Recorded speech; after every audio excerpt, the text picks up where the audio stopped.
اعوذ باللہ السمیع العلی العظیم من الشیطان اللعین الرجیم بسم اللہ الرحمن الرحیم الحمد للہ الذی جعلنا من المتمسکین بولایت امیر المؤمنین علی ابن ابی طالب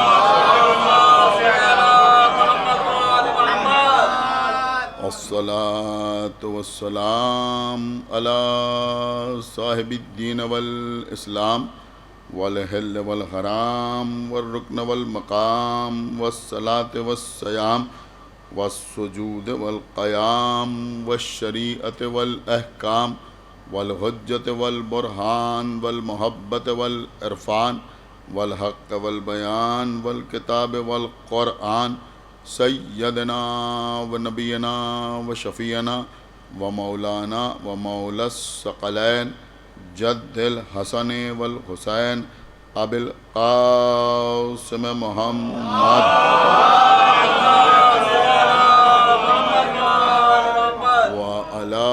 اہل بیتہ الطیبین الطاہرین المعصومین المظلومین المنتخبین المنتجبین الذین اذھب اللہ عنہم الرجس وطہرہم تطہیرا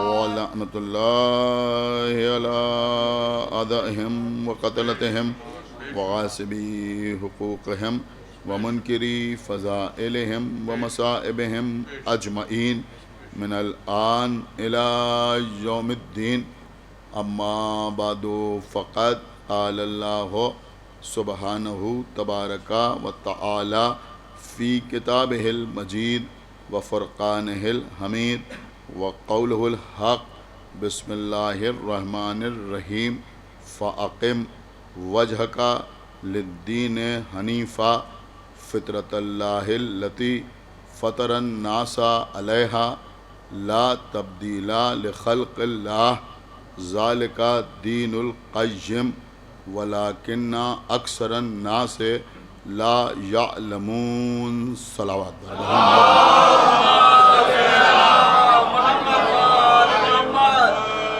حضرات اس سال ان مجالس کا عنوان ہے اسلام دین فطرت ہے، یعنی اسلام مطابق فطرت ہے۔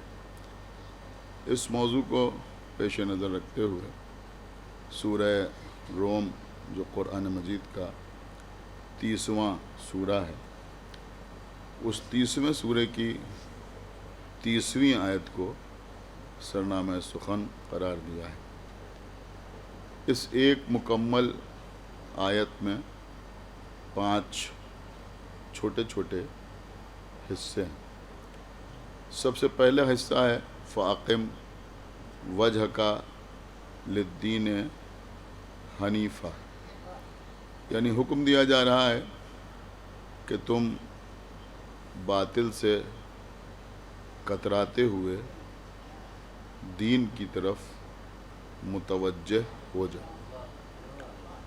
دوسری آیت میں ارشاد ہو رہا ہے فطرت اللہ التی فطر الناس علیہا، اور اللہ کی بنائی ہوئی اس فطرت پر گامزن رہو جس پر اللہ نے تمام انسانوں کو خلق کیا۔ پھر ارشاد ہو رہا ہے لا تبدیل لخلق اللہ، اور اللہ کی خلقت میں تبدیلی کا کوئی امکان نہیں۔ ذالک دین القیم، اور یہی خالص دین ہے۔ ایک صلوات پڑھیں ہمارے محمد۔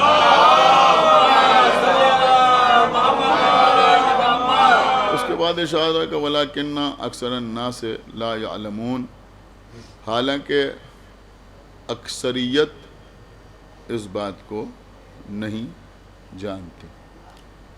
عزیزوں، آج کی مجلس میں کیونکہ تمہیدی مجلس ہے، لیکن الحمدللہ ہم نثر میں ذکر اہل بیت کریں یا نظم میں قصیدہ پڑھیں، ہماری تمہید ہو یا تشبیب ہو وہ خشک نہیں ہوتی۔ ایک صلوات پڑھیں بر محمد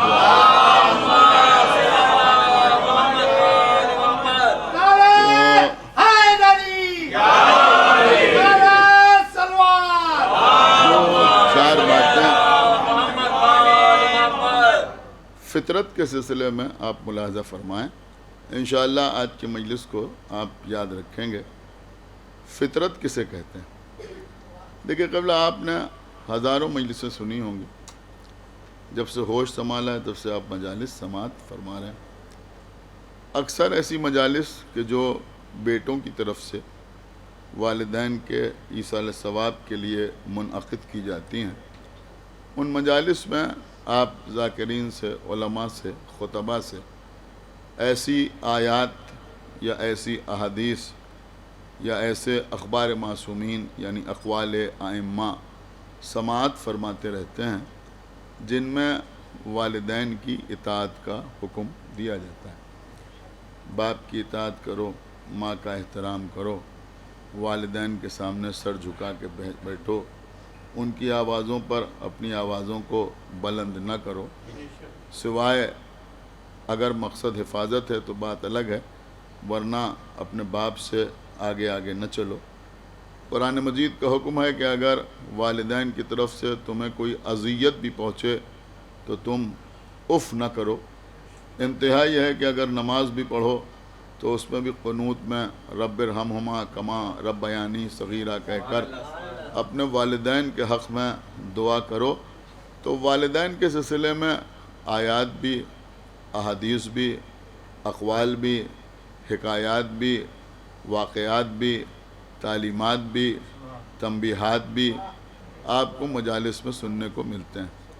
میں آپ حضرات سے ایک سوال کرنا چاہتا ہوں کہ کبھی آپ نے کسی مجلس میں کسی ذاکر کو، کسی خطیب کو، کسی عالم کو قرآن کی کوئی ایسی آیت سناتے ہوئے دیکھا یا کسی ذاکر سے کوئی ایسی حدیث سنی کہ جس میں باپ کو یا ماں کو اولاد سے محبت کرنے کا حکم دیا جا رہا ہو؟ آپ نے کبھی سنا؟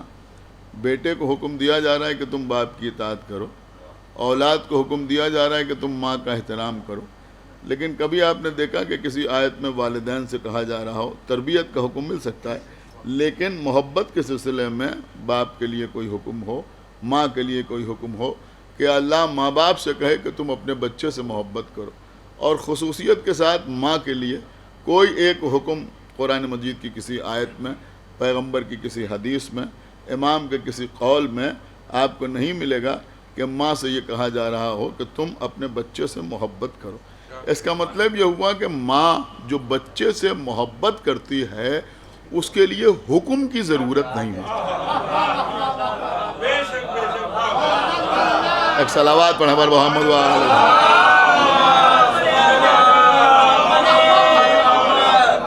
نہایت سمجھدار حضرات پریشان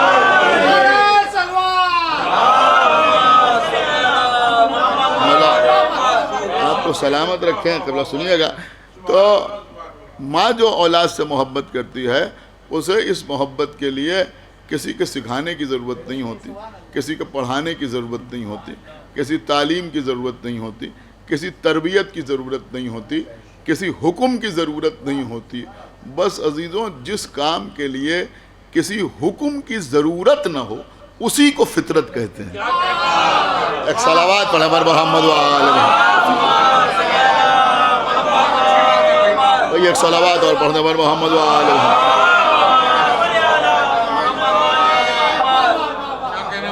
ایک صلوات اور پڑھنے بر محمد میری بات سمجھئے جو میں عرض کر رہا ہوں۔ آپ 1,24,000 انبیاء کے حالات دیکھیں، اللہ نے اکثر اولاد کے سلسلے میں باپ کو امتحان میں مبتلا کیا۔ دیکھیں مصیبت دو طرح کی ہوتی ہے. ایک مصیبت وہ ہوتی ہے کہ جس کا سبب انسان خود ہوتا ہے. بسیار خوری کی، بیمار ہو گئے. آپ میری بات سمجھ رہے ہیں؟ احتیاط نہ کی، کسی مرض نے آپ کو اپنی گرفت میں لے لیا. تو یہ جو آپ بیمار ہوئے اس کا سبب آپ خود ہیں. بہت زیادہ فضول خرچی کی تو کیا ہوا کہ فقیر ہو گئے، فقر و فاقہ میں مبتلا ہو گئے. تو یہ جتنی مصیبتیں ہیں ان کا انسان خود ذمہ دار ہوتا ہے. لیکن بعض مصیبتیں ایسی ہوتی ہیں جن کا انسان خود ذمہ دار نہیں ہوتا، بلکہ جب کسی بندگی میں خلوص پایا جاتا ہے تو اللہ اس کا امتحان لینے کے لیے اس کو امتحانات کی وجہ سے مصیبتوں میں مبتلا کرتا ہے. اسی کو ابتلا کہتے ہیں. اللہ نے اکثر انبیاء کو مصیبتوں میں مبتلا کیا جس کے ذریعے سے ان کا امتحان ہوا. تو یہ جو امتحانات ہوئے اس میں اکثر اولادوں کو بھی امتحان کا ذریعہ بنایا گیا. مثلا ہمارے سامنے بہت بڑا امتحان ہے جناب ابراہیم اور جناب اسماعیل کا امتحان، کہ جناب ابراہیم نے خواب میں دیکھا کہ وہ اپنے بیٹے کو ذبح کر رہے ہیں. ایک دن خواب میں دیکھا، دوسرے دن خواب میں دیکھا، تیسرے دن خواب میں دیکھا، 3 دن مسلسل دیکھا کہ اپنے بیٹے کو ذبح کر رہے ہیں. تو بیٹے سے کہا کہ بیٹا میں نے ایسا ایسا خواب میں دیکھا ہے، اب بیٹا تم بتاؤ کہ میں کیا کروں. تو بیٹے نے کہا کہ بابا آپ کو جو اللہ کا حکم ہوا ہے آپ اس پر عمل کریں، انشاءاللہ آپ مجھے صابرین میں پائیں گے. کس میں پائیں گے؟ صابرین میں پائیں گے. دیکھیں میری بات سمجھیے جو میں عرض کر رہا ہوں، اور انشاءاللہ کوئی سمجھدار خاموش نہیں رہے گا. تو آپ کو باپ کا یہ امتحان تو ملتا ہے، یہ کوئی معمولی امتحان نہیں ہے.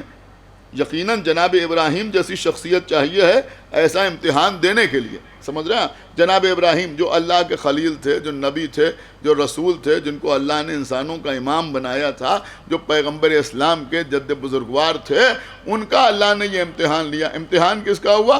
کہ امتحان ہوا جناب ابراہیم کا. اور کس کے سلسلے میں امتحان ہوا؟ بیٹے کے سلسلے میں امتحان ہوا. اور کس بیٹے کے سلسلے میں امتحان ہوا؟ اس بیٹے کے سلسلے میں امتحان ہوا کہ جس کے لیے ابراہیم نے اللہ سے دعا کی تھی، رب حب لی من الصالحین، پروردگار تو مجھے ایک صالح بیٹا عطا کر. اور اللہ نے ابراہیم جیسا بیٹا عطا کیا تھا، اور ایسا بیٹا عطا کیا تھا کہ اللہ نے بیٹا عطا کرنے سے پہلے ہی، یعنی بیٹا دنیا میں آنے سے پہلے اللہ نے بیٹے کی تعریف بھی کر دی تھی. فبشرناہ بغلام حلیم، یعنی ہم نے ابراہیم کو ایک حلیم بیٹے کی بشارت دی. تو ایسا حسین و جمیل بیٹا، ایسا حلیم بیٹا، معصوم بیٹا جو مانگنے سے ملا تھا. آپ غور کرنا، جو مانگنے سے ملا تھا. ابراہیم نے مانگا تھا تو اللہ نے عطا کیا تھا. اسی کے لیے ابراہیم نے خواب میں دیکھا، لیکن ابراہیم اس امتحان میں ناکامیاب نہیں ہوئے.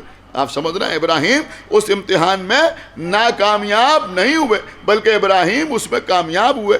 بہت ہی بے وقوف اور احمق قسم کے لوگ، کچھ لوگوں کو شکایت ہے کہ پڑھا کیوں نہیں جا رہا ہے. دیکھیں حقیقت یہ کہ ہر آدمی اس لائق بھی نہیں ہوتا کہ ممبر سے اس کا جواب دیا جائے. ایک صلوات پڑھیں بر محمد وآلہ. بھائی ایک صلوات اور پڑھیں بر محمد وآلہ. ہر جگہ کا کچھ نہ کچھ معیار ہوتا ہے، ہر چیز کا کوئی نہ کوئی معیار ہوتا ہے. تو ہر آدمی اس لائق نہیں ہوتا کہ اس کا ممبر سے جواب دیا جائے. اب کچھ لوگ یہ کہنے لگے، میں کہا صاحب دیکھیں قرآن پر اعتراض کرنے والا آپ کے درمیان سے آیا ہے. آقا باقر کے امام باڑے میں نے ایک جملہ کہا تھا، اس وقت جی چاہ رہا ہے کہ آپ کی خدمت میں عرض کر دوں کہ کوئی یہ کہہ کہ خوش نہ ہو کہ صاحب وہ آپ کے درمیان سے آیا ہے، اما ہم تو آدمی ہیں. جب آدم کے گھر میں قابیل پیدا ہو گیا، ایک صلوات پڑھے بر محمد وآلہ. ہم تو آدمی،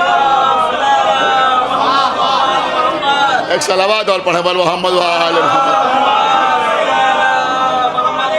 تو میری بات آپ سمجھ رہے ہیں؟ تو اس طرح کی باتیں لوگ کرتے تھے. جناب ابراہیم جو تھے وہ امتحان میں ناکام واقام نہیں ہوئے. نہ جناب ابراہیم کو کوئی جھجک ہو رہی تھی، نہ جناب ابراہیم کو کوئی پریشانی ہو رہی تھی. وہ اپنے بیٹے کو لے کے آئے، بیٹے کی گردن پر چھری رکھی. اور میں سمجھتا ہوں کہ یہ معرفت نہ ہونے کی وجہ سے لوگ کہتے ہیں کہ ابراہیم نے دمبے کی گردن پر چھری چلائی.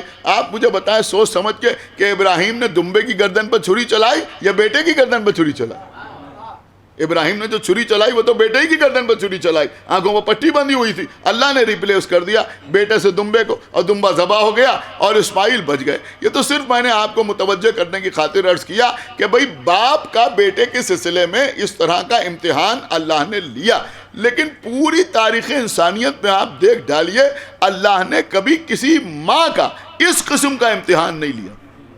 دیکھیے میری بات سمجھیے، دیکھیے فطرت کو سمجھنے کے لیے اس بات کو سمجھنا ضروری ہے کہ کبھی کسی ماں کا اس قسم کا امتحان نہیں ہوا کہ اللہ نے کسی برگزیدہ ماں سے کہا ہو کہ اپنے بیٹے کو ذبح کر دو، اللہ نے کسی ماں سے کہا ہو کہ اپنے بیٹے کو آگ میں پھینک دو، نہیں، ایسا کسی ماں کا امتحان کبھی نہیں ہوا۔ یعنی انبیاء کے اس طرح کے امتحانات ہوئے، باپ کا امتحان ہوا، لیکن ماں کا اس طرح کا امتحان نہیں ہوا۔ کیوں؟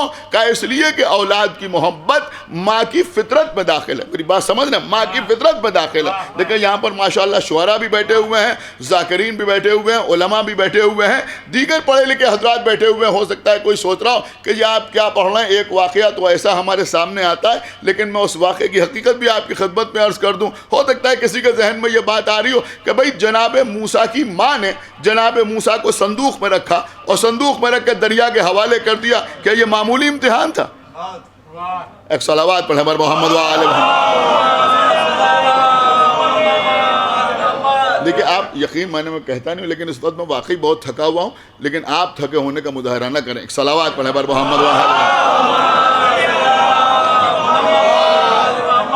جہاں تک میری طاقت ساتھ دیں گی میں پڑھوں گا، انشاءاللہ آپ محسوس کریں گے تو محسوس ہوں گے کہ جناب موسیٰ کو ان کی ماں نے صندوق میں رکھا اور دریا کے حوالے کر دیا۔ اب ہو سکتا ہے کوئی کہے کہ یہ امتحان نہیں تھا۔ نہیں عزیزوں، یہ امتحان نہیں تھا، میں کہہ رہا ہوں یہ کوئی امتحان نہیں تھا۔ آپ یہ بھی سمجھیے کہ وہ موسیٰ کی ماں تھی، ہماری ماں نہیں تھی، آپ کی ماں نہیں تھی، کسی غیر معصوم کی ماں نہیں تھی۔ سن نہیں رہے آپ؟ جناب موسیٰ کی ماں تھی، اور اس منزل پر فائز تھی کہ اللہ نے ان پر وحی کی۔ ایک صلوات پڑھیں بر محمد و آل محمد۔ معمولی شخصیت کا نام نہیں ہے، جناب موسیٰ کی ماں، سمجھ رہے ہیں؟ ان کے اوپر اللہ نے وحی کی۔ اب یہ بھی سمجھیے کہ انہوں نے اپنے بیٹے کو صندوق پر رکھ کے دریا کے حوالے کیا۔ کیوں؟ بات یہ تھا کہ فرعون کو کاہنوں نے یہ بتایا تھا کہ ایک موسیٰ نام کا شخص پیدا ہوگا جو تجھے قتل کرے گا، اس کے ہاتھوں سے تیرا خاتمہ ہو جائے گا۔ تو اب فرعون نے کیا کیا کہ تمام حاملہ عورتوں کو قتل کرنے لگا۔ جو بیٹا پیدا ہوتا تھا اس کو قتل کر دیتا تھا، اگر کہیں بیٹی پیدا ہو جاتی تھی اتفاق سے تو اسے چھوڑ دیتا تھا، بیٹا پیدا ہوتا تھا تو اسے قتل کر دیتا تھا۔ اب جب جناب موسیٰ پیدا ہوئے تو موسیٰ کی ماں کو یہ پریشانی لاحق ہوئی کہ اب فرعون کے سپاہی آئیں گے، میری آغوش سے بچے کو چھینیں گے، میرے سامنے میرے بچے کو قتل کر دیں گے، جیسے اور بچے قتل ہو گئے ایسے ہی میرا بچہ بھی قتل ہو جائے گا۔ تو جب جناب موسیٰ کی ماں پریشان ہوئی کہ میں اپنے بچوں کو کیسے بچاؤں، تو اللہ نے جناب موسیٰ کی ماں کو یہ وحی کی کہ تم اپنے بچے کو صندوق میں رکھ کے دریا کے حوالے کر دو۔ کیا سن رہے ہیں آپ بھائی؟ ایک صلوات پڑھے بر محمد و آل محمد۔ دیکھیے اللہ جانے آپ نے سمجھا میں کیا عرض کر گیا۔ اس کا مطلب یہ ہوا کہ یہ ان کا کوئی امتحان نہیں تھا، بلکہ ان کو ایک طریقہ بتایا گیا تھا کہ کس طرح سے تم اپنے بچے کو بچاؤ، کس طرح سے اپنے بچے کو بچاؤ۔ اور انہوں نے اپنے بیٹے کو یعنی جناب موسیٰ کو صندوق میں رکھا اور دریا کے حوالے کیا، لیکن جب دریا کے حوالے کیا تو وہ صندوق اپوزٹ ڈائریکشن میں چلا۔ سمجھ رہے ہیں؟ یعنی دریا کی جو روانی تھی، دریا کا جو بہاؤ تھا اس کے ساتھ نہیں چلا بلکہ الٹا چلا۔ ایک بات یہ بھی سمجھ میں آئی کہ جو نبی ہوتا ہے وہ زمانے کی ہوا کے ساتھ نہیں چلتا۔ ایک صلوات پڑھیں بر محمد و آل محمد۔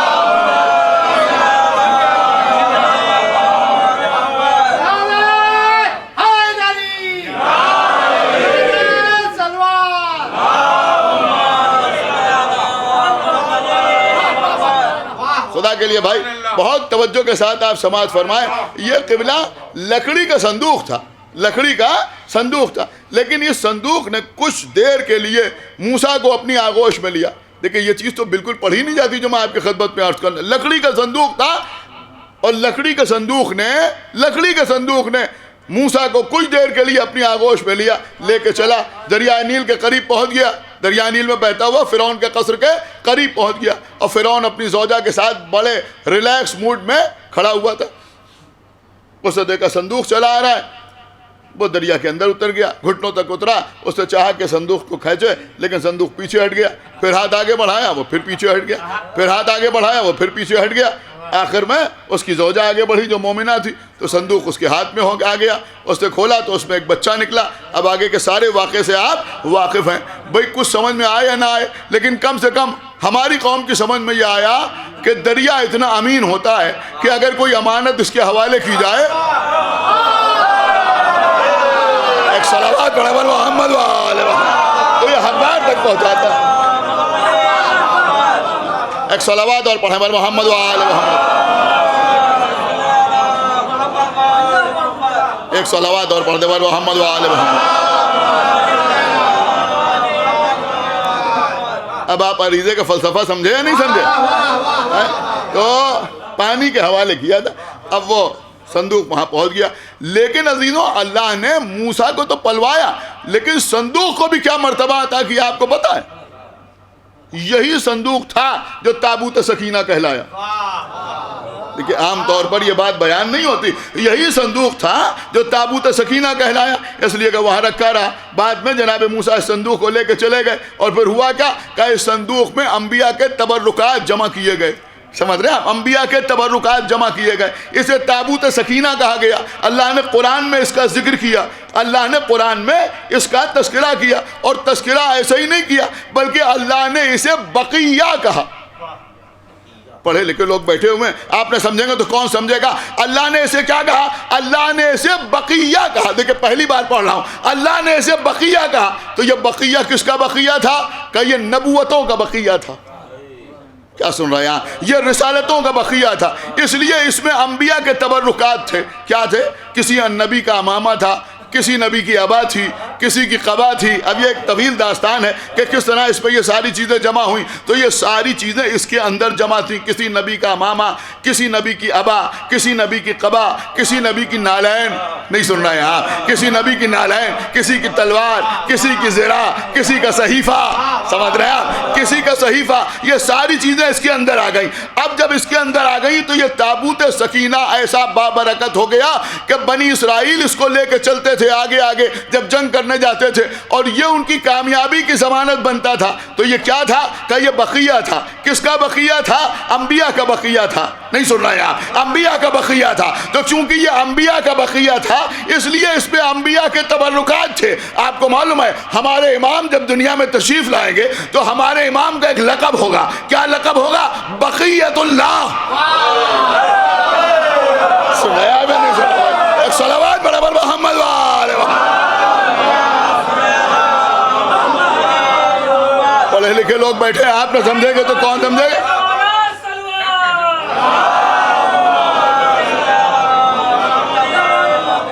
امام کا لقب ہوگا بقیت اللہ۔ یہ میثم زیدی نے یوں ہی نہیں کہہ دیا، سورہ ہود پڑھیے، بقیت اللہ خیر لکم ان کنتم مومنین۔ اللہ کہہ رہا ہے کہ یہ بقیت اللہ جو ہے یہ تمہارے لیے خیر ہے اگر تم مومن ہو۔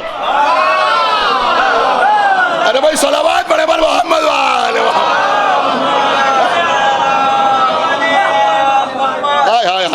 میں کیا عرض کر گیا؟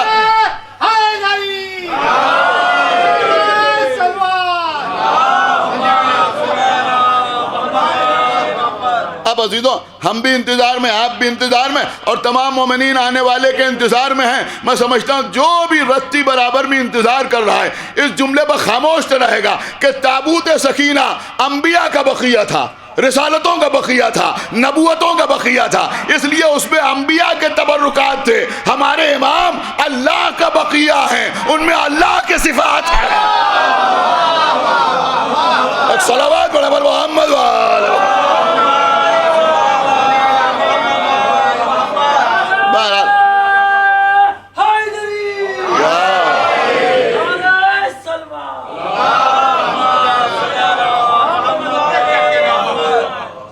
بات کہاں سے کہاں گئی؟ تو میں عرض یہ کر رہا تھا کہ جناب موسیٰ کی ماں کا امتحان نہیں ہو رہا تھا، بلکہ جناب موسیٰ کی والدہ کے لیے یہ ایک ترکیب بتائی گئی تھی، سمجھ رہے ہیں، کہ اس طرح سے تمہارا بیٹا محفوظ رہے گا۔ تو میں نے عرض کرنے کا مقصد یہ ہے کہ کبھی بھی اللہ نے دنیا میں کسی ماں کا اس طرح کا امتحان نہیں لیا جیسا امتحان مثلاً بھائی کا لیا گیا، یا جیسا امتحان کسی چچا کا لیا گیا، یا جیسا امتحان باپ کا لیا گیا اولاد کے سلسلے میں۔ اس طرح کا امتحان اللہ نے ماں کے لیے نہیں رکھا۔ کیوں نہیں رکھا؟ کہا اس لیے نہیں رکھا کہ بیٹے کی محبت ماں کی فطرت میں داخل ہے، بیٹے کی محبت ماں کی فطرت میں داخل ہے۔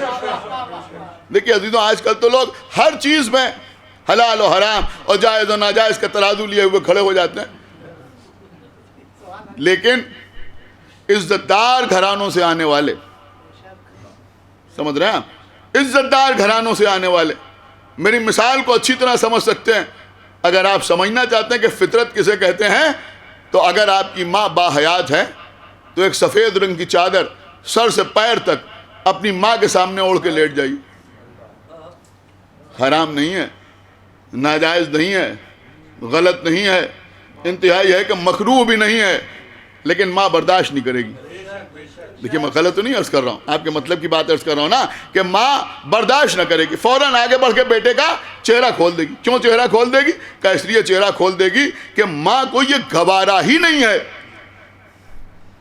اب یہ لفظ عرض کرنے کے لیے میں مجبور ہوں کہ جھوٹ موٹ صحیح، یہ لفظ میں نے اس لیے عرض کیا کہ بچے بھی سمجھ جائیں، جھوٹ موٹ صحیح، لیکن بچہ مردے کی شبیہ بن جائے یہ ماں کو گوارا نہیں، یہ ماں کو گوارا نہیں ہے۔ اب ایک بات کہے بغیر آگے نہ بڑھوں گا، یہ ہمارے گھر کی مائیں ہیں کہ اگر ہم سر سے چادر اوڑھ لیں تو ماں کو برداشت نہیں ہوتا، اور وہ ایک کوفے کی بدبخت ماں تھی۔ بھائی صلوات پڑھیں پر محمد وآل محمد۔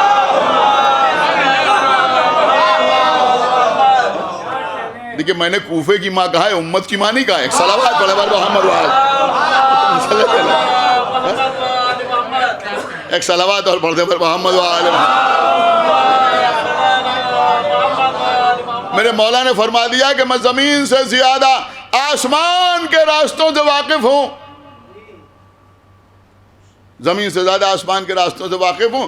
تو لوگوں نے ایک بڑھیا سے جا کے کہا کہ تم اپنے بیٹے کو مردے کی شبیہ بنا دو، ہم اسے لے کے چلتے ہیں۔ علی سے کہیں گے یا علی آپ اس کی نماز جنازہ پڑھا دیجئے۔ جب علی نماز جنازہ پڑھا دیں تو کہنا آپ آسمان کی باتیں جانتے ہیں، چادر کے نیچے کی بات نہیں جانتے۔ بڑھیا تیار ہو گئی، بڑھیا تیار ہو گئی، آپ نے کوئی رسپانس ہی نہیں کیا۔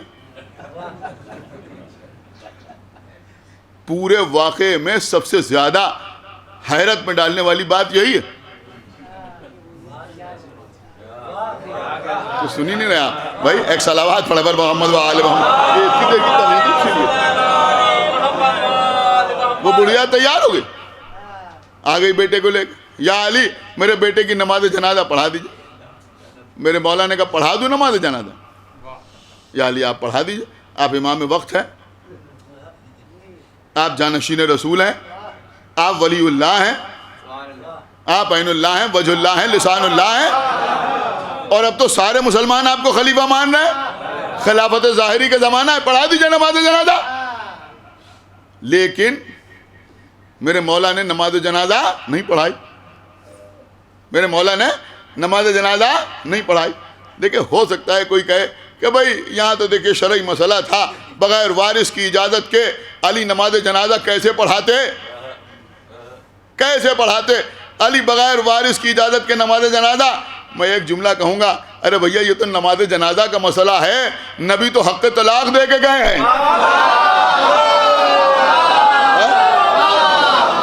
ایک صلوات اور پڑھے پر محمد وآل محمد۔ ایک صلوات اور پڑھتے پر محمد وآل محمد۔ نبی تو حق طلاق دے کے گئے۔ اب بات آ گئی عزیزوں، حالانکہ اس وقت موضوع کچھ اور چل رہا ہے، لیکن ابھی عزادار اعظمی صاحب نے ایسی مزاج کا مطلب بھی سنایا تھا، تو بہرحال ہمارا بھی دل چاہ رہا ہے کہ آپ کی خدمت میں عرض کر دوں۔ لوگ بحث کرتے ہیں اس سلسلے میں کہ دیکھیں بالکل نیا رخ ہے، بالکل نیا رخ، اور میں عرض کر رہا ہوں شاید ہی کسی نے اس پر غور کیا ہو جو میں عرض کرنے جا رہا ہوں۔ اس بات پہ بحث ہوتی ہے، ہاں ٹھیک ہے، ہمارے یہاں بحث ہوتی ہے، ان کے یہاں نہیں بحث ہوتی، ہمارے یہاں بحث ہوتی ہے کہ ٹھیک ہے رسول اللہ نے حق طلاق تو دیا تھا، لیکن مولا علی نے وہ حق طلاق استعمال کیا یا نہیں کیا،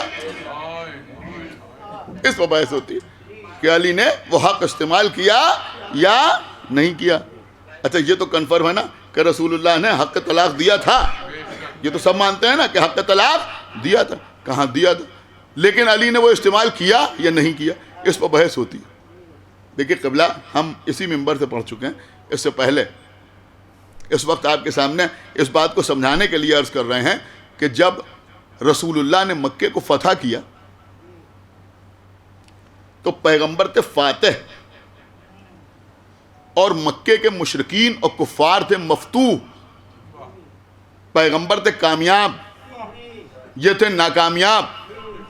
پیغمبر تھے جیتنے والے، یہ سب تھے ہارنے والے. اور اسلامی شریعت یہ کہتی ہے کہ جیتنے والے کو ہارنے والے کا مال غنیمت کے طور پر حاصل کر لینے کا اختیار ہے یا نہیں؟ مال غنیمت اور کیا ہوتا ہے؟ اسی کو تو مال غنیمت کہتے ہیں. خندق میں، خیبر میں، بدر میں، احد میں جو مسلمانوں کو حاصل ہوا یہی مال غنیمت تو ہے. اس کے علاوہ یہ بھی اختیار ہے کہ جو فاتح ہے وہ مفتوح کی عورتوں کو کنیز بنا لے، ان کے مردوں کو غلام بنا لے. دیکھیں یہ بڑی ٹیکنیکل چیز میں آپ کی خدمت میں عرض کر رہا ہوں. لیکن پیغمبر اسلام نے مکے کے لوگوں کا مال غنیمت کے طور پر حاصل نہیں کیا. ان کی عورتوں کو کنیز نہیں بنایا، ان کے مردوں کو قتل نہیں کیا یا پھر غلام نہیں بنایا. یوں سمجھیے کہ پیغمبر نے انہیں چھوڑ دیا. میں کیا عرض کر رہا ہوں؟ اپنا حق استعمال کیا، پیغمبر نے انہیں چھوڑ دیا، اپنا حق چھوڑ دیا. اس لیے یہ لوگ کہلائے طلقاء. طلقاء جو ہے وہ طلیق کی جمع ہے. سمجھ رہے ہیں آپ؟ بڑے بڑے اہل سنت کے علماء نے لکھا ہے کہ یہ یزید کا خاندان جو ہے اس کو صحابیوں میں شامل نہ کرو. یہ صحابیوں میں نہیں ہے، یہ طلقاء ہیں، چھوڑے ہوئے. ان کو نبی نے چھوڑ دیا. تو کیسے چھوڑا نبی نے؟ کیسے چھوڑا؟ اگر قتل کر دیتے تو یہ طلیق نہ کہلاتے. اگر ان کو غلام بنا لیتے تو یہ طلیق نہ کہلاتے. اگر ان کا مال لے لیتے، دیکھیں شاید آپ سمجھ نہیں رہا میں کیا عرض کر رہا، تو یہ طلیق نہ کہلاتے. لیکن کیونکہ نبی نے چھوڑ دیا لہذا یہ کہلائے طلقاء، یہ کہلائے طلقاء.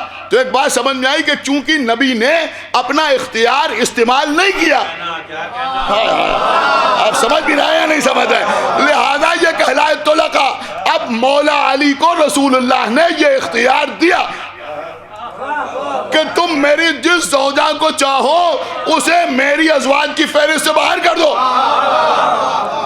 جنگ جمل میں مولا علی نے امام حسن کو بھیجا بصرہ میں اور کہا جا کے اس سے کہو کہ یا تو گھر واپس چلی جائے ورنہ میں وہ حق استعمال کروں گا جو نبی نے مجھے دیا.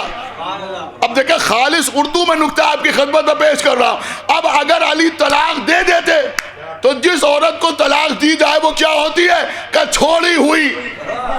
سنی نہیں رہے آپ میں کیا عرض کر رہا ہوں؟ ارے بھیا اختیار تو مولا علی کے پاس تھا، نہیں غور کر رہے آپ، اختیار مولا علی کے پاس تھا. تو اگر علی طلاق دے دے تو نبی کی چھوڑی ہوئی اور نہ دے تو علی کی چھوڑی ہوئی. کوئی صلوات پڑھو بر محمد وآل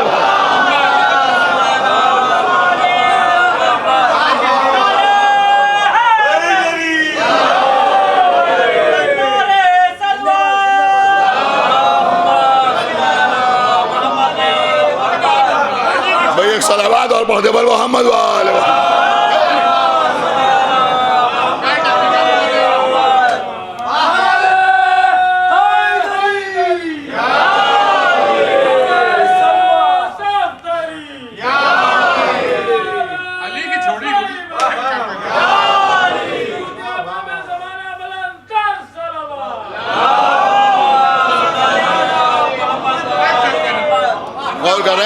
تو مولا علی کو تو وہ حق ملا ہوا تھا. لیکن یا علی نے پوچھا کہ نماز پڑھا دوں؟ کہاں یا علی پڑھا دیجئے نماز. میں نے مولا نے نماز پڑھائی. اب جب علی نے نماز پڑھا دی لوگ ہنسنے لگے، کھلکھلانے لگے، مسکرانے لگے. کہا بھائی ہنس کیوں رہو، کھلکھلا کیوں رہو، مسکرا کیوں رہو؟ کہا آپ آسمان کی باتیں جانتے ہیں، چادر کے نیچے کی بات نہیں جانتے. کہا میں نہیں جانتا یا تم نہیں جانتے.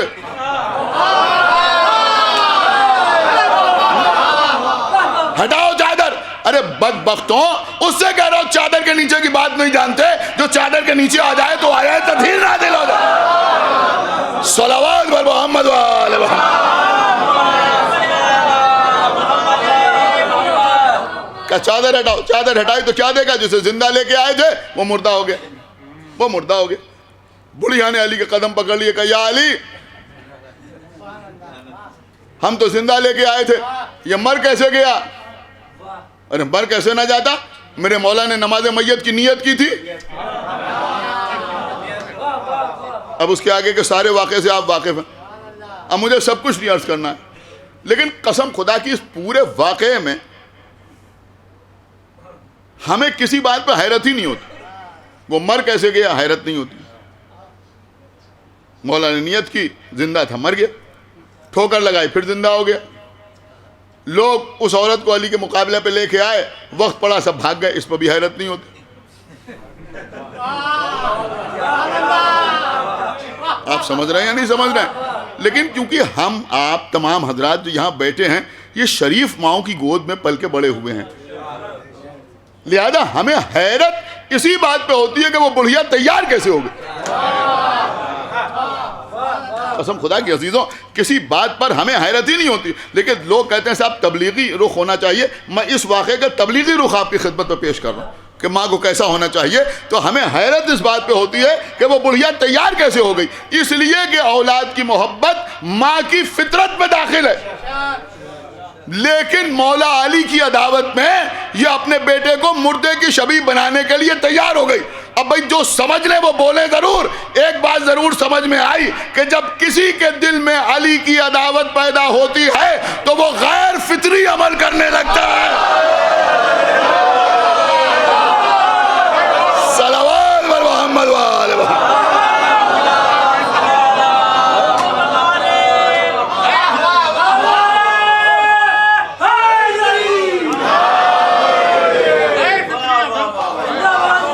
ایک صلوات اور پڑھ دے بر محمد و آل محمد.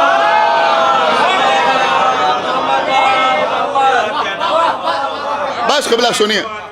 تو میں اتنی دیر سے آپ کی خدمت میں عرض کرتا کہ اسلام دین فطرت. اب ہمیں اسلام کی جو بیسک باتیں ملی ہیں, جو فنڈامنٹلز ملے ہیں, وہ ماہی کے ذریعے تو ملے ہیں. لہذا آج ماہی کے اوپر پورا فوکس رہا. تو میں عرض یہ کر رہا تھا کہ ماں جو بیٹے سے محبت کرتی ہے یہ ماں کی فطرت میں داخل, فطرت میں داخل.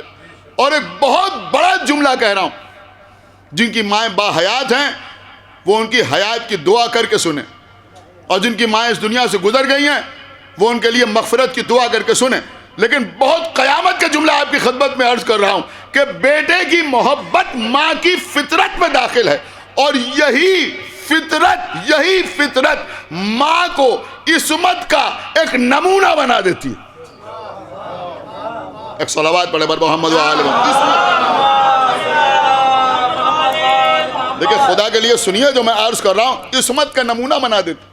یہ جو آپ ائمہ تحرین کو معصوم مانتے ہیں کہ وہ معصوم ہیں, ان سے غلطی نہیں ہو سکتی, ان سے خطا نہیں ہو سکتی, ان سے عصیان نہیں, نسیان نہیں, خطا نہیں, زلل نہیں, تو کچھ لوگ کہتے ہیں یہ تو جبر ہو گیا. جبر ہو گیا مطلب یہ تو ایک زبردستی ہو گئی کہ اللہ نے انہیں ایسا پیدا کیا کہ یہ گناہ نہیں کر سکتے. اس کا جواب جو ہمارے علماء نے لکھا ہے کہ یہ جبر نہیں ہے.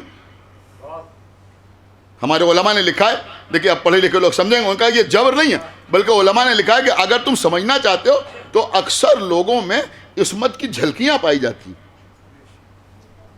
بہت سے لوگوں میں عصمت کی جھلکیاں پائی جاتی. کسی شریف آدمی کے لیے کسی نے کہا کہ صاحب وہ چوراہے پر کھڑے ہوئے گالیاں بک رہے تھے. کسی نے کہا نہیں وہ ایسا نہیں کر سکتے. آپ بتائیے یہ کیا ہے؟ ان کے منہ میں زبان نہیں ہے, گونگے ہو گئے, الفاظ منہ سے باہر نہیں نکلتے, یا وہ ان غلیظ الفاظ سے واقف نہیں ہے؟ کہ نہیں سب کچھ ہے. پھر آپ کیا کہہ رہے ہیں وہ ایسا نہیں کر سکتے؟ کہ بھائی ان کی شرافت کا تقاضا یہ ہے. کیا سن رہے ہیں آپ؟ اس کا مطلب یہ ہوا کہ یہ ان کی شرافت جو ہے یہ بھی عصمت کے پیکر میں ڈھل کے سامنے آ رہی. جو آپ کہہ رہے ہیں کہ وہ ایسا نہیں کر سکتے, آپ غور نہیں کر رہے ہیں, میں کیا عرض کر رہا ہوں. ایک صلوات پڑھے بر محمد و آل محمد. بہت بڑی بات ہے. ہم نے آپ سے کہا آپ کے محلے میں فلاں صاحب رہتے ہیں, آپ نے کہا ہاں. ہم نے کہا صاحب ہمارے اتنے پیسے انہوں نے لے لیا اور واپس نہیں کر رہے ہیں۔ آپ نے کہا مولانا معاف کیجیے گا، وہ ایسا نہیں کر سکتے۔ کیوں کہہ رہے ہیں؟ اس لیے کہہ رہے ہیں کہ آپ ان کی ایمانداری سے واقف ہیں، تبھی تو کہہ رہے ہیں کہ وہ ایسا نہیں کر سکتے۔ لیکن اس میں سب سے بڑی مثال جو علماء نے پیش کی ہے وہ آپ کو معلوم ہے کیا ہے؟ وہ مثال ہی ہے یہ، انہوں نے کہا کہ بھائی عصمت کی سب سے بڑی مثال ہمارے درمیان ماں ہے۔ ماں، کسی سے پوچھئے کہ بھائی آگ سامنے روشن ہے اور ماں کی گود میں چھوٹا سا بچہ ہے، اس سارے مجمع میں ایک ایک آدمی سے پوچھئے کہ یہ ماں جو ہے اس بچے کو آگ میں ڈال سکتی ہے؟ ڈال سکتی؟ ہر آدمی کہہ رہا نہیں ڈال سکتی۔ کیوں نہیں ڈال سکتی؟ ماں کے ہاتھوں میں قوت نہیں، بچے کو اٹھا کے پھینک نہیں سکتی، آگ روشن نہیں ہے، کہیں سب کچھ ہے، آگ بھی روشن ہے، بچے کو اٹھانے کی قوت بھی ہے، نہیں غور کر رہے ہیں آپ، پھینک بھی سکتی ہے، صلاحیت بھی ہے، لیکن وہ ایسا نہیں کر سکتی۔ کیوں نہیں کر سکتی؟ کیوں نہیں کر سکتی؟ کہ اس لیے نہیں کر سکتی، اس لیے نہیں کر سکتی کہ ماں کو بیٹے سے محبت ہے۔ کیا سن رہے ہیں آپ؟ ماں کو بچے سے محبت ہے، یہ محبت فطرت کی وجہ سے ہے، تو کیونکہ فطری طور پر بچے سے محبت ہے لہذا ہم کہہ سکتے ہیں کہ ماں ایسا نہیں کر سکتی، نہیں کر سکتی، اسی کا نام عصمت ہے۔ میری بات سمجھیے، تو جن کو ہم معصوم مانتے ہیں وہ جبر کی وجہ سے معصوم نہیں ہے، اللہ کی محبت کی وجہ سے معصوم ہے۔ صلوات علی محمد و آل محمد۔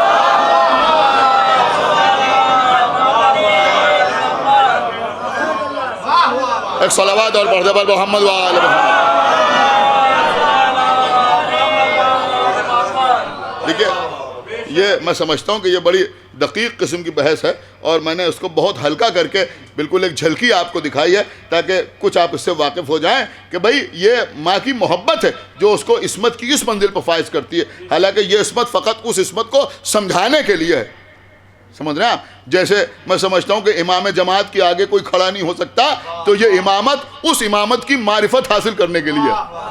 سمجھ رہے ہیں آپ؟ یہ بتا ایک صلوات پڑھے پر محمد و آل کہ جب اس امام کے آگے کوئی نہیں چل سکتا تو اس امام کے آگے کوئی کیا چلے گا؟ یہی تو بتانا مقصود ہے نا، تو یہی میں بھی بتا رہا ہوں، ورنہ اس عصمت کا اس عصمت کا کوئی تقابل نہیں ہے، کہاں ہماری مائیں ہوں کہاں معصوم، لیکن بہرحال یہ عصمت جو ہے یہ محبت کی وجہ سے پیدا ہوئی۔ تو یہ جو ہمارے ائمہ معصومین ہیں ان کو اللہ سے اتنی محبت ہے، سمجھ رہے ہیں آپ؟ اس محبت نے انہیں معصوم بنا دیا ہے۔ اور فرمائیے یہ جبر کی وجہ سے معصوم نہیں ہے، اللہ کی محبت کی وجہ سے معصوم ہے۔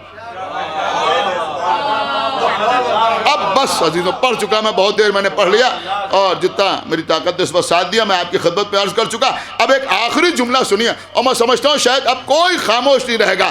ارے بھیا یہ 14 اللہ کی محبت کی وجہ سے معصوم ہے اور حضرت عباس حسین کی محبت کی وجہ سے۔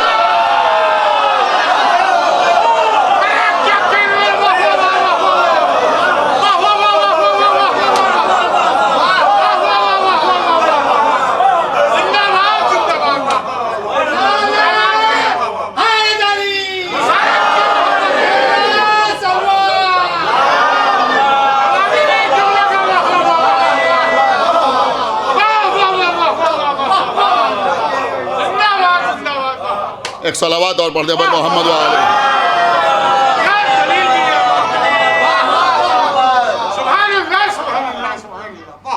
بھئی آقا عباس کی زندگی میں سوائے امام حسین کے ہے کیا؟ اٹھے تو حسین، بیٹھے تو حسین، چلے تو حسین، بولے تو حسین، حسین ہی حسین۔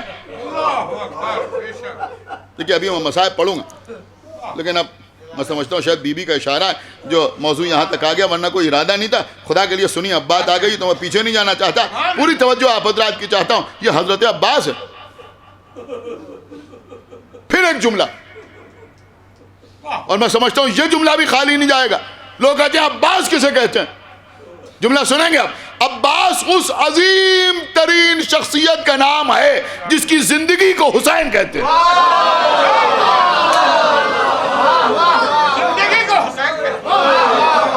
تو اور ہے ہی دیکھیں حضرت عباس کی شجاعت کا رخ ہمارے سامنے آیا۔ شجاعت کا رخ سامنے آیا. ان کے علم کے سلسلے میں گفتگو نہیں ہوتی، یعنی ہوتی ہے ضمناً ہوتی ہے، لیکن میرے خیال میں آپ نے زیادہ واقعات نہیں سنے ہوں گے، 1-2 واقعات پڑھے جاتے ہیں. اکثر ایسا بھی ہوا کہ کسی عالم نے اشکال کا اظہار کیا تو امام عصر تشریف لائے اور انہوں نے آ کے اس سے کہا کہ تو کیسی باتیں کر رہا ہے، مولا علی کے غلاموں سے علم حاصل کر کے تو عالم ہے اور ان کا بیٹا عالم نہیں ہے. وہ سب باتیں اپنی جگہ پہ ہیں، لیکن میں ایک بالکل الگ کی بات آپ کی خدمت میں عرض کر رہا ہوں. مولا قبول کر لیں تو میرے لیے کافی ہے. دیکھیے جناب محمد حنفیہ مولا علی کے بیٹے تھے، امام حسن اور امام حسین کے بھائی تھے، شجاع تھے، بہادر تھے، اور ساتھ ساتھ فصاحت و بلاغت پہ طاق تھے. کوئی معمولی شخصیت کا نام نہیں ہے جناب محمد حنفیہ. اتنی بڑی شخصیت تھے کہ امام حسین علیہ السلام جب مدینہ چھوڑ کے گئے ہیں تو جناب محمد حنفیہ کے حوالے تبرکات کر کے گئے. اتنی بڑی شخصیت ہے محمد حنفیہ. بیمار ہو گئے تھے اس لیے امام حسین کے ساتھ نہیں گئے. فصاحت و بلاغت میں جواب ہی نہیں تھا جناب محمد حنفیہ کا. لیکن کتابوں میں یہ بات ملتی ہے کہ جب محمد حنفیہ آقا حسین کے پاس بیٹھتے تھے تو بالکل خاموش رہتے تھے. دیکھیے یہ ان کے گھر کی تہذیب ہے. بڑے بھائی کے سامنے چھوٹا بھائی خاموش بیٹھتا. محمد حنفیہ امام حسین کے پاس جب بیٹھتے تھے تو بالکل خاموش بیٹھتے تھے. جب امام حسین نہیں ہوتے تھے، تنہا ہوتے تھے، تب گفتگو کرتے تھے. اس سے ان کی فصاحت و بلاغت کا مظاہرہ ہوتا تھا.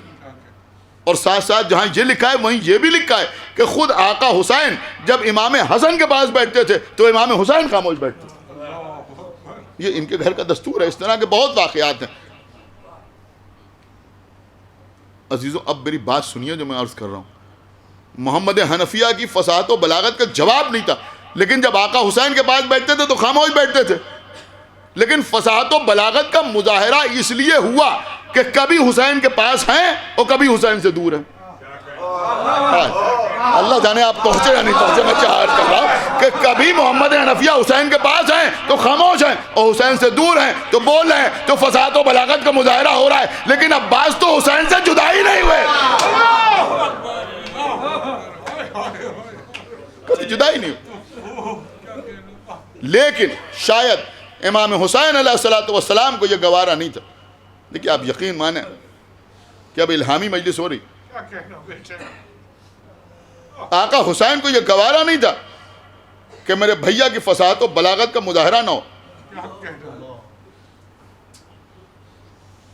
آپ رو رہے ہیں، آپ روئیے. اور یہ چیز پڑھی جاتی ہے مصائب میں. چھوٹی سی بات ہے، کوئی روایت نہیں، کوئی بڑا سا واقعہ نہیں، صرف ایک جملہ سنیے گا. جملہ شب عاشور، شب عاشور جب دشمنوں سے گفتگو کرنا تھی، جب دشمنوں سے گفتگو کرنا تھی، ہماری نظر میں تو حضرت عباس کی جو امیج ہے، جو شخصیت ہے، وہ یہ ہے کہ بہت ہی بہادر اور بہت ہی پرجوش. یہی تو ہے نا کہ کسی نے آ کے کہہ دیا تو تلوار جو تھی نیام سے باہر آ گئی اور زمین پر خط کھینچ دیا. ابھی یہ بھی میں آپ کی خدمت میں عرض کروں گا کہ یہ سب بھی کیوں ہیں. لیکن شب عاشور امام حسین کا نا بھیا عباس آپ جا کے ان سے بات کریں. اللہ اکبر. بھیا عباس آپ جائیں ان سے بات کریں. دیکھیں قبلہ دو معاملے بڑے عجیب و غریب ہیں. امام حسین نے جناب مسلم کو کوفے بھیجا، آپ کوفے جائیں وہاں کے حالات دیکھیں. حضرت عباس کو دشمنوں کی طرف بھیجا. اب جیسے دل چاہے ویسے یہ جملہ سنیے گا. لیکن نہ امام حسین نے جناب مسلم سے کہا کہ تمہیں کوفے میں کیا کرنا ہے، نہ حضرت عباس سے کہا کہ تمہیں دشمنوں سے کیا کہنا ہے. بھائی صلوات پڑھیں بر محمد و آل محمد.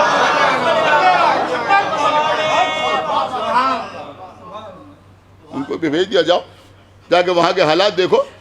آپ مجھے بتائیے کسی کتاب میں آپ مجھے دکھا دیجئے کوئی ایجنڈا بتایا ہو امام حسین نے جناب مسلم سے کہ اگر وہاں عبید اللہ ابن زیاد آئے تو آپ کو کیا کرنا ہے، آپ کو جنگ کرنا ہے یا شہادت پیش کرنا ہے یا واپس چلا آنا ہے یا لوگوں کو جمع کرنا ہے. لوگ بیعت کریں تو آپ کو بیعت لینا ہے یا نہیں لینا ہے, اور اگر لوگ بیعت توڑ دیں تو آپ کو کیا کرنا ہے, آپ کو تقیہ کرنا ہے یا جنگ کرنا ہے, کس طرح سے جنگ کرنا ہے. لشکر ملے تو جنگ کرنا ہے, لشکر نہ ملے تو جنگ کرنا ہے, گلیوں میں جنگ کرنا ہے, میدان میں جنگ کرنا ہے, کیا کرنا ہے. یہ امام حسین علیہ السلام نے جناب مسلم سے نہیں کہا. اور یہی معاملہ حضرت عباس کا شب عاشور ہے. امام حسین نے کہا جاؤ بھیا عباس جا کے ان سے بات کرو. یہ نہیں بتایا کہ اس طرح بات کرو یا اس طرح بات کرو, یہ کہنا یا یہ کہنا, بلکہ کہا جاؤ بھیا عباس جا کے ان سے بات کرو. اگر آپ سمجھ سکیں تو میں ایک جملہ آپ کی خدمت پہ عرض کروں کہ امام حسین نے کوفے مسلم کو بھیجا, حضرت عباس کو بات کرنے کے لیے دشمنوں کے پاس بھیجا. یوں سمجھیں کہ حسین کی عصمت نے مکمل اعتماد کا اظہار کیا ان کی بصیرت پر. صلوات پڑھیں پر محمد وآلہ محمد.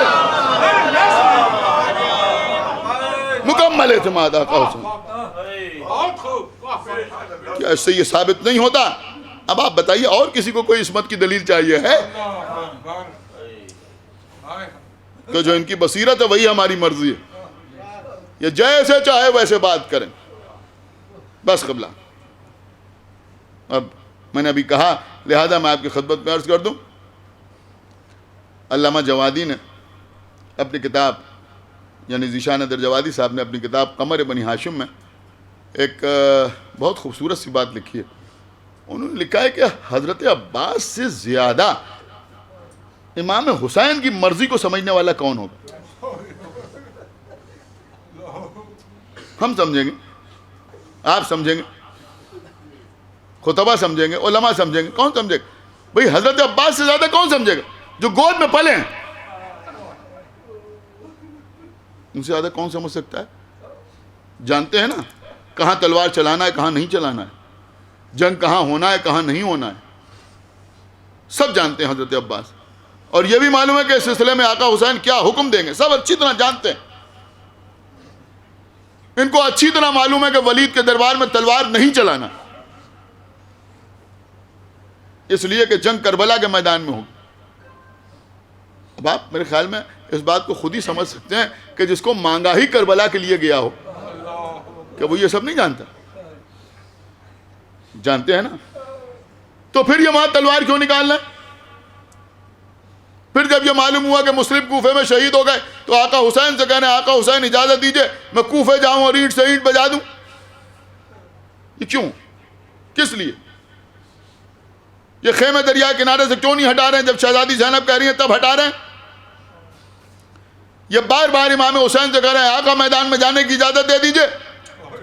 یہ تو سب جانتے ہیں کہ ہمیں جنگ نہیں کرنا ہے, ہمیں بچوں کے لیے پانی لینے جانا ہے, ہاتھ قلم ہوں گے, سب کچھ معلوم ہے. اس گھر میں یہ ساری چیزیں دہرائی جاتی رہی ہیں, سب جانتے ہیں. اور پھر ابھی شب عاشور امام حسین فہرست شہداء سنا چکے ہیں, سب بتا چکے ہیں.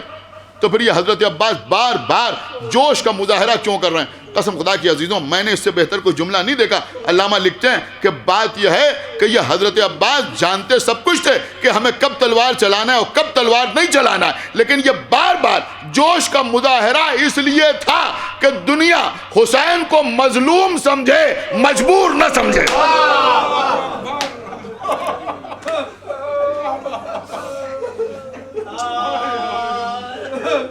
کوئی حسین کو مجبور نہ سمجھ. جزاکم اللہ خیر الجزا. بار بار حسین رک رہا ہے, بھیا عباس رک جاؤ بھیا عباس رک جاؤ. آپ کی آوازیں بلند ہو گئیں. کوئی ارادہ نہیں تھا کہ یہ مصائب آپ کی خدمت میں عرض کروں گا, لیکن اب بات یہاں تک آ گئی تو عزیزوں یہی مصائب سن لیجئے. حضرت عباس حسین کی گود میں پل کے بڑے ہوئے, ہمیشہ آقا حسین کو آقا کہہ کے پکارا, کبھی بھائی کہہ کے نہ پکارا. کم سنی کا عالم ہے. ایک بار کہہ دیا امام حسین نے, بھیا عباس آپ مجھے بھائی کہہ کے کیوں نہیں پکارتے؟ آپ بھی علی کے بیٹے, میں بھی علی کا بیٹا, آپ کے بابا بھی علی, میرے بابا بھی علی, آپ مجھے بھائی کہہ کے کیوں نہیں پکارتے؟ ننے ہاتھ جوڑے, کہا میرے آقا آپ نے بالکل سچ فرمایا, آپ بھی علی کے بیٹے, میں بھی علی کا بیٹا, لیکن آپ کی ماں فاطمہ اور میری ماں آپ کی ماں کی قریب ہے. بس عزیزوں 2 یا 3 منٹ کے اندر مجلس تمام ہو رہی ہے. ہاں عزیزوں یہ جذبہ ایسی کا تو صلہ ملا ہے. جناب ام البنین مولا علی کے گھر آئیں. نام تھا فاطمہ، فاطمہ کلابیہ. مولا علی نے شروع میں کچھ دن فاطمہ کہہ کے پکارا. اب یقین مانے عزیزوں ہمارے علاقوں میں سخت مصائب پڑھنے کی ضرورت ہی نہیں، اشارے کافی ہوتے ہیں رونے کے لیے. دل نرم ہے، محبت میں جوش ہے، لہذا صرف اشارہ کافی ہوتا ہے. کیا قیامت ہے. جب فاطمہ کہہ کے پکارا تو ایک دن جناب ام البنین نے مولا علی سے کہا یا علی آپ مجھے فاطمہ کہہ کے نہ پکارا.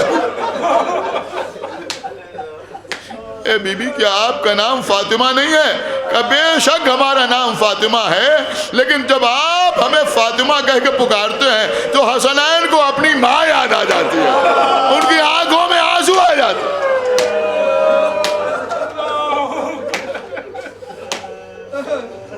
لہذا آپ ہمیں فاطمہ کہہ کے نہ پکارا کیجئے. تب مولا علی نے بی بی کی کنیت قرار دی ام البنین، بیٹوں کی ماں. ہم پتہ ہے عزیزوں جب قافلہ واپس مدینے آیا ہے بی بی نے کبھی اپنے بچوں پر نوحہ تو نہ کیا، لیکن یہ بھی ملتا ہے کہ جب کوئی بی بی کو ام البنین کہہ کے پکارتا تھا تو کہتی تھی اب مجھے ام البنین نہ کہا، اس لیے کہ اب وہ بیٹے کہاں ہیں جن کی وجہ سے مجھے ام البنین کہا گیا. جزاک اللہ.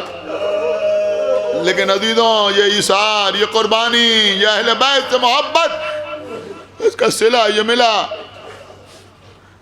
کہ ایک اہل بیت کے ذاکر تھے، مصائب پڑھنے میں بہت مشہور تھے. بس اسی پہ مجلس تمام ہو رہی ہے. ایک دن سو رہے تھے، خواب میں دیکھا کہ بی بی زہرا تشریف لائے. سید تھے. بی بی نے آ کے کہا کہ اے سید، اے میرے بیٹے کے ذاکر، تو میرے بیٹے کی مصیبت نہیں پڑھتا؟ انہوں نے ہاتھ جوڑ لیے. کہا بی بی میں آقا حسین کے مصائب خوب پڑھتا ہوں. بی بی نے کہا میں اپنے بیٹے عباس کی بات کر رہا ہوں. کہا بی بی میں آقا عباس کے مصائب بھی خوب پڑھتا ہوں. کہا کیا پڑھتا ہے؟ کہا میں پڑھتا ہوں کہ داہنا بازو قلم ہوا. بی بی نے رو کے کہا بے شک میرے لال کا داہنا بازو قلم ہوا. اور کیا پڑھتا ہے؟ کہا میں پڑھتا ہوں کہ بایاں بازو کاٹا گیا. کہا بے شک یہ ظلم بھی ہوا. اور کیا پڑھتا ہے؟ کہا میں پڑھتا ہوں کہ آنکھ میں تیر لگا. کہا بے شک آنکھ میں تیر لگا. اور کیا پڑھتا ہے؟ کہا بی بی میں پڑھتا ہوں کہ عباس کا چہرہ تیروں سے چھلنی ہو گیا. کہا بے شک. اور کیا پڑھتا ہے؟ کہا بی بی میں پڑھتا ہوں کہ عباس کے سر پر گرز لگا. کہا میرے لال کے سر پر گرز لگا. پھر بی بی نے سر و سینہ پیٹ کے کہا کہ اے میرے لال کے ذاکر تو یہ کیوں نہیں پڑھتا کہ جب کوئی گھوڑے سے زمین پہ آتا تھا تو اپنے ہاتھوں کا سہارا لیتا تھا، لیکن جب میرا عباس گھوڑے سے زمین پہ آیا تو بازو قلم ہو چکے تھے. ارے میں جنت سے آغوش پھیلائے ہوئے آ گئی. میرے لال